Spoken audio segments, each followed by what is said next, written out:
YS Jaganmohan Reddy గారి నేతృత్వంలోని YCP 151 సీట్ల నుండి కేవలం 11 సీట్లకు పరిమితమైనప్పుడు చాలామంది వైసీపీ అభిమానులు అయితే మంది, వాళ్ళ సానుభూతి పరులు అయితే మంది, ఇంకా ఆ పార్టీని వ్యతిరేకించి ద్వేషించే వాళ్ళకి గురించి అయితే చెప్పక్కర్లేదు.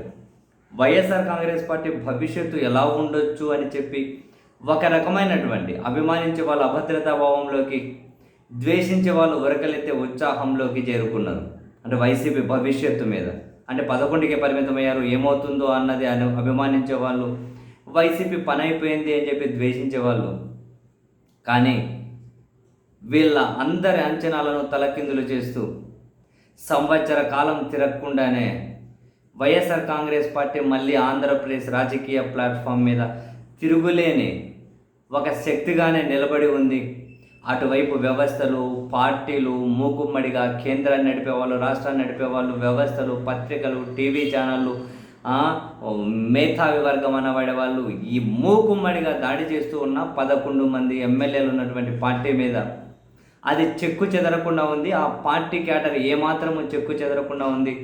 మొన్న ఎన్నికల్లో వచ్చిన 40% ఓటు బ్యాంక్ అంటే అంతో ఎంతో పెరిగింది, కానీ అంతకు మించి తక్కువ ఉండే పరిస్థితే లేదు అని కరుడు కట్టిన కూటమి పార్టీల అభిమానులు, వాళ్ళ నేతలు, వాళ్ళ క్యాడర్ కూడా మాట్లాడుకుంటున్నారు. అంటే డెఫినెట్లీ ఈ మొత్తం ఎపిసోడ్లో మొదట మాట్లాడుకోవాల్సింది వైఎస్ఆర్ కాంగ్రెస్ పార్టీకి సంబంధించిన క్యాడర్, వాళ్ళ సోషల్ మీడియా గురించి అండ్ దాని అధినేత జగన్మోహన్ రెడ్డి గారి గురించి.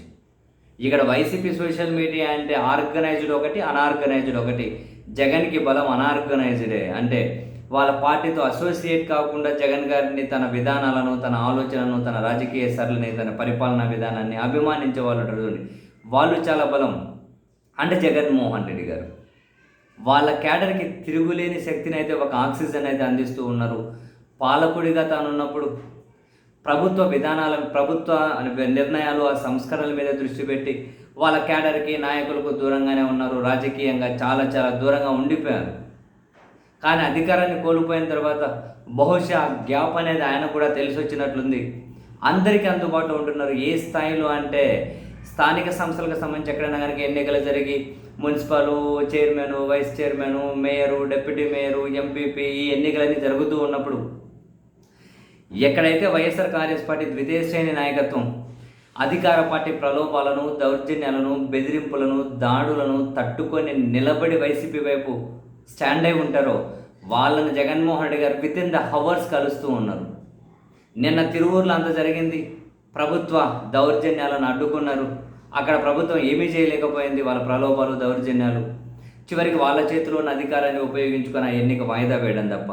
నిన్న అలా జరగగానే ఈరోజు జగన్మోహన్ రెడ్డి గారు వాళ్ళని కలిశారు. మీ ధైర్యం, మీ కమిట్మెంట్ ఇలాగే కంటిన్యూ చేయండి. పార్టీ పరంగా అన్ని విధాలు అండగా ఉంటాం. మనమే అధికారంలోకి రాబోతున్నాం. 3 సంవత్సరాలు మాత్రమే మీరు గట్టిగా ఉండండి, ఏమి పర్లేదు, ఏ వచ్చినా కానీ చూసుకుంటాం. మీ ప్రతి ఇబ్బందికి నేను సమాధానం చెప్పే తీరుతాను. మనదే అధికారం, వీళ్ళు ఎక్కువ కాలం ఉండరు అని. సో ప్రభుత్వం మీద వ్యతిరేకత క్షేత్రస్థాయిలో ఉన్న వాళ్ళు కూడా కనిపిస్తూ ఉంది. కాబట్టి సో డెఫినెట్లీ జగన్మోహన్ రెడ్డి గారు ఇటువైపు శక్తిని ఇస్తూ ఉన్నారు. వాళ్ళలో ఆత్మవిశ్వాసాన్ని నింపుతున్నారు, వాళ్ళలో ధైర్యాన్ని నింపుతూ ఉన్నారు. అండ్ వాళ్ళకు క్షేత్రస్థాయిలో ప్రభుత్వం మీద వ్యతిరేకత కనిపిస్తూ ఉంది. సో వైసీపీ వైపు చాలా గట్టిగా స్టాండ్ అయి ఉన్నారు.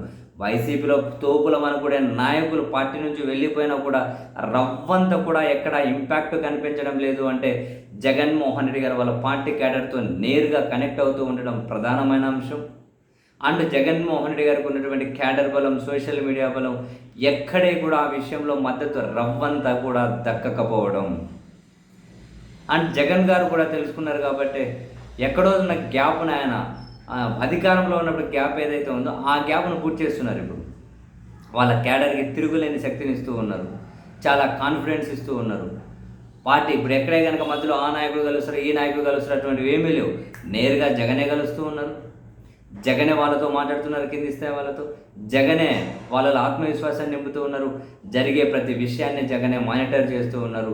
సో ఒక పార్టీ అధినేత నేరుగా కింది స్థాయి క్యాడర్ తోటి, కింది స్థాయి లీడర్షిప్ తోటి డైరెక్ట్గా యాక్సెస్లోకి వచ్చేసరికి, డైరెక్ట్గా కనెక్టివిటీ ఏర్పాటు అయ్యేసరికి వాళ్ళలో తిరుగులేనటువంటి ఆత్మవిశ్వాసం, తిరుగులేని ధైర్యం వస్తూ ఉంది.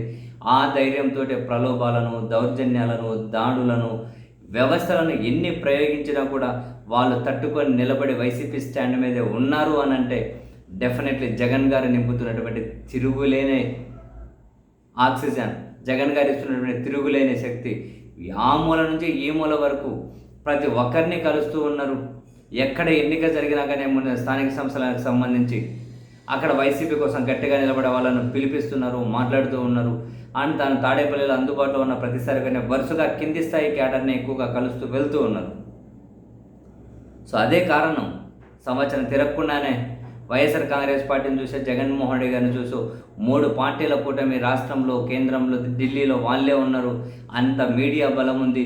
వీళ్ళందరూ కూడా మళ్ళీ జగన్ అధికారంలోకి వస్తారేమో అని చెప్పి వాళ్ళలో ఒక భయం కలగడానికి కారణం మాత్రం ఈ సంవత్సరం రోజుల్లో డెఫినెట్లీ జగన్మోహన్ రెడ్డి గారి పనితీరే కాకుండా ఆ పార్టీకి ఉన్నటువంటి క్యాడర్ ఏదైతే ఉందో, ఆ పార్టీకి ఉన్నటువంటి సోషల్ మీడియాలో ఆర్గనైజ్డ్ అనార్గనైజ్డ్ ఏదైతే ఉందో, జగన్ గారు ఏదైతే కింది స్థాయి లీడర్షిప్తో డైరెక్ట్గా కనెక్ట్ అవుతున్నారో, ఇటువంటివి చాలా అంశాలు అయితే తీవ్రంగానే ప్రభావితం చేస్తూ ఉన్నాయి. డెఫినెట్లీ వాళ్ళల్లో క్యాడర్లో ఆత్మవిశ్వాసాన్ని, ధైర్యాన్ని నింపడానికి జగన్మోహన్ రెడ్డి గారు చాలా చాలా బ్రహ్మాండంగానే పనిచేస్తూ ఉన్నారు.